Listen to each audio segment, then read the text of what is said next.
Welcome to the AFR Saints channel, where we provide you daily content on your favorite team, the New Orleans Saints. Do us a favor and hit that subscribe button. Be sure to leave your comments below and smash that like button. Who dat? It's been a great 3 years. When you know it's time, it's time. And no better time than right now.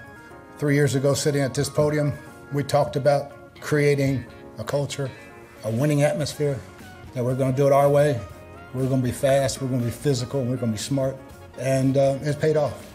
Mostly I got to thank the coaches, man. You guys did it all. I mean, I really didn't do shit. I just led the ship, but you guys did it all. You had them individually every single day. The players bought in. Bruce Arians suddenly announced his retirement. He'll move into a front office position with the Tampa Bay Buccaneers. He's not wrong. He really didn't do anything. I mean, Tom Brady showed up and they won a Super Bowl. I mean, it's kind of what happened. So, congrats to Bruce Arians, who in the end ended up having what on paper looks really impressive, the amount of wins and playoff wins. But he won 5 playoff games with the Bucs. Previous Tampa Bay coaches won 6 combined. I mean, thank you, Tom Brady.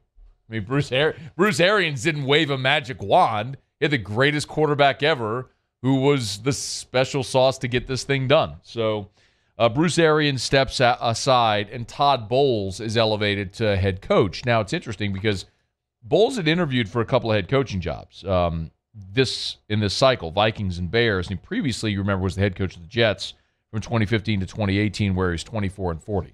God bless him, he was the coach of the Jets, and it's just seemingly impossible place to go win.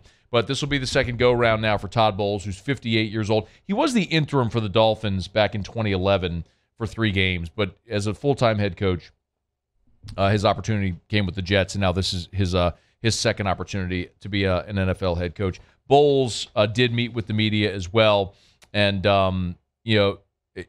talked about the opportunity. Number 2, please, if you could, Muse. Talked about the opportunity that he has here in Tampa.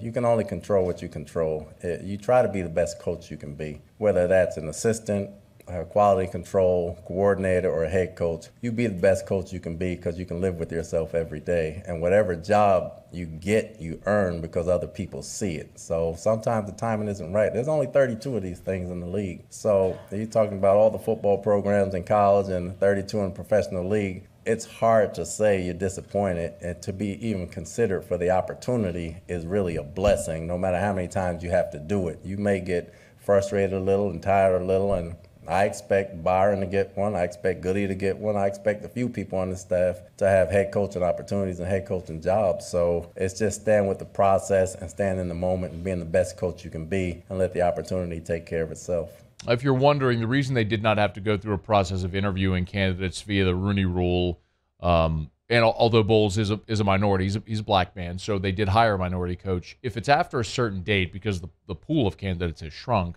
then you can bypass the Rooney Rule of the necessary interviews that have to take place. I didn't know that until I read about it with this. Just so rare that you see a situation that a coach was replaced this late in the process. So, I mean, here they are already past the combine and just a few weeks away from the NFL draft, and the league year's already begun. So that's why.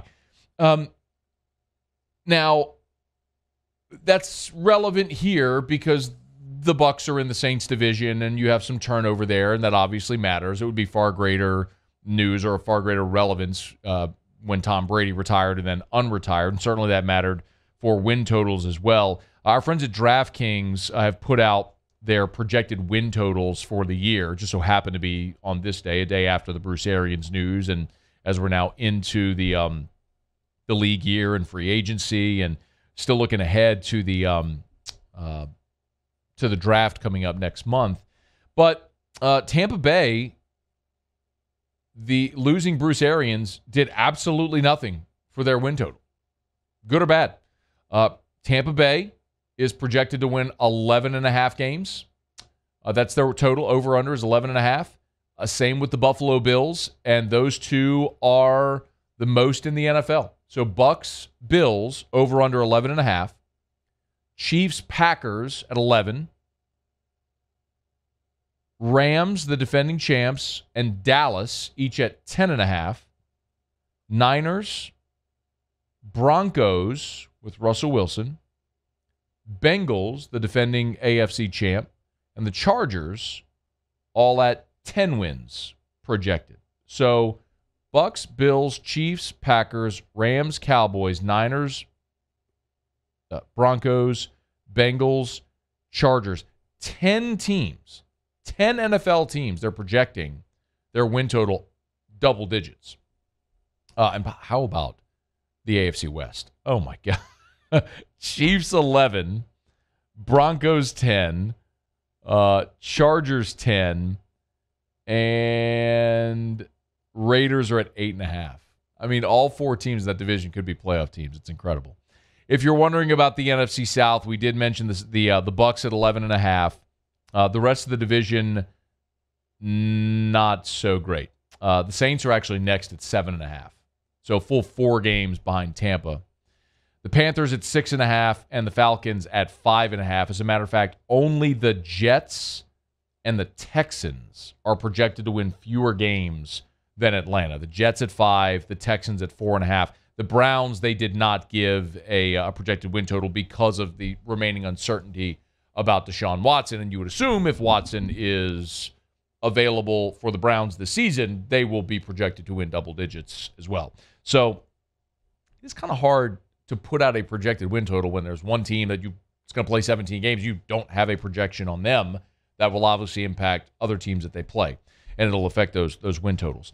The number for the Saints is probably going to catch a lot of people's eyes. So only the Saints are projected to win the same amount of games as the Bears, the Steelers, the Commanders, and the Seahawks. So that might be some perspective for you, not who is projected to win more or less, but they're basically saying we're thinking you're the same as Chicago with Justin Fields, the Steelers replacing Ben Roethlisberger, the Commanders, and then the Seahawks that just lost Russell Wilson. That's where they have the Saints. Now, yes, I am an impossible homer, but I try my best to be objective in commentary as often as I can be. I think that number is low for New Orleans.